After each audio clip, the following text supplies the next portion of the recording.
إنك تسكن في فندق ب1500 ريال الليلة. طبعا هذا فندق الجيزة بالاس في الشيخ زايد في مصر. يطفون عليك التكييف، المكيف يطفونه. أمس الساعة 3 الفجر قمت من الحر، كلمتهم قالوا معليش في مشكلة. هو ما في مشكلة، ترى المشكلة مكيف مركزي، يطفون نظام التكييف كامل، يخلونه على نظام المروحة، يوفرون مبالغ حكم ان الجو بارد والوقت تأخر الساعة 12 واحدة بالليل، العميل نايم. شفتوا العار؟ سياح دافعين آلاف الدولارات علشان يجوا يناموا في الحر، ولما يحبوا ياكلوا كشري زي ما انتوا شايفين كده الحكومة بتقفل الساعة 9 وتقعدهم على الرصيف بقرار واحد من ترعة المفهومية.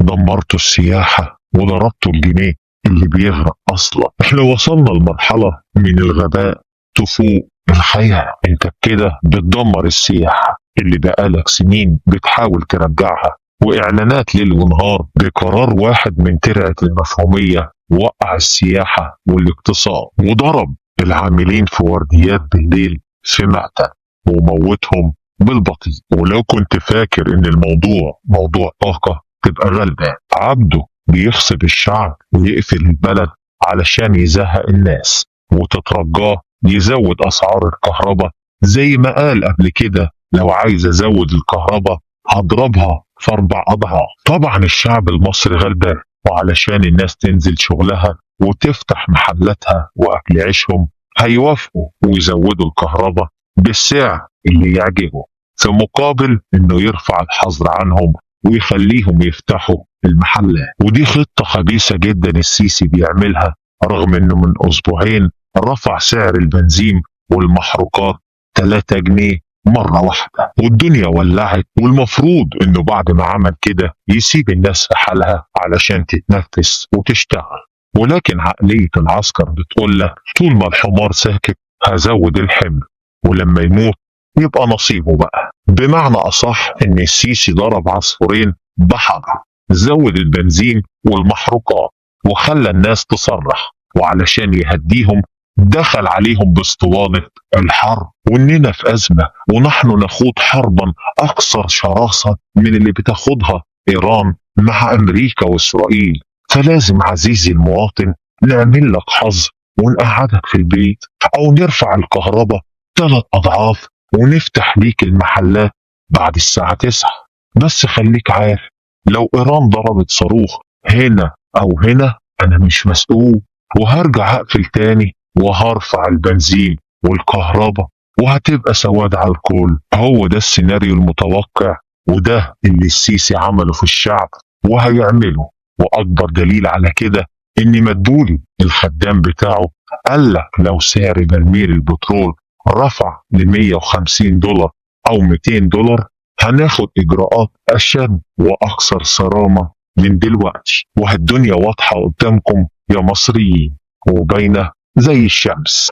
والمهزلة الكبيرة بقى دولة زي روسيا بتحارب أوروبا وأمريكا بقالها 4 سنين وتحت عقوبات خانقة، هي اللي بتمن علينا وبتوفر القمح لمصر اللي ما بتحاربش أصلا. بوتين بنفسه بيقول لحكومته وفروا القمح لمصر في زيارة عبد العاطي لموسكو. وهنا لازم تقف وتسأل نفسك احنا وصلنا لإيه؟ دولة محاصرة من العالم كله هي اللي بتسندنا واحنا اللي مش بنحارب، وجيشنا فاضي يعمل جمبري وكحك وبسكويت وخضار ومستنيين شحنة القمح علشان نعرف ناكل. ده أمن غذائي منهار وفضيحة عالمية بجلاجة. مصر اللي ما بتحاربش عملت مونوريل وعاصمة إدارية وبتصرف مليارات على المنظرة والشو. رئيسها ساكن في قصر قد البيت الأبيض 10 مرات وراكب طيارة ب$400 مليون، ملكة السماء.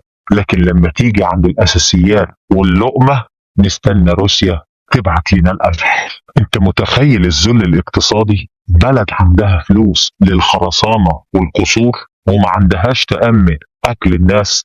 المشهد الكارثي، بلد مش بتحارب ومحتاجة إنقاذ، ودولة بتحارب العالم كله هي اللي جاية تساندها. دي مش مساعدة، دي فضيحة بصوت عالي. والتلكيكة الجاهزة دايما الأزمة عالمية، لكن هل تعلم عزيزي المواطن إن قيمة فلوسك نزلت 17% في شهر واحد بس، وفي بلد محدش رمى عليها طوبة؟ هبوط عملتك 17% في 30 يوم، وده معناه إن المغول غزت بلدك، أو نيزك بحجم مدينة الجيزة ضرب العاصمة، أو زلزال بقوة 10 ريختر هز المدن ودمرها. لكن رغم الانهيار ده كله وانت عايش في مية البطيخ يا بيه، دي تلكيكة وعذر وهم ان السيستم خربان او مفيش سيستم اصلا. فوائد البنك بتاعت سنة وشهر تلاشت في 30 يوم واتبخرت. وابقى سلم لي على الفيلسوف الطبيب اللي بيوصف اللي ربنا خلقه كده ومعاه البركة. بركة ايه؟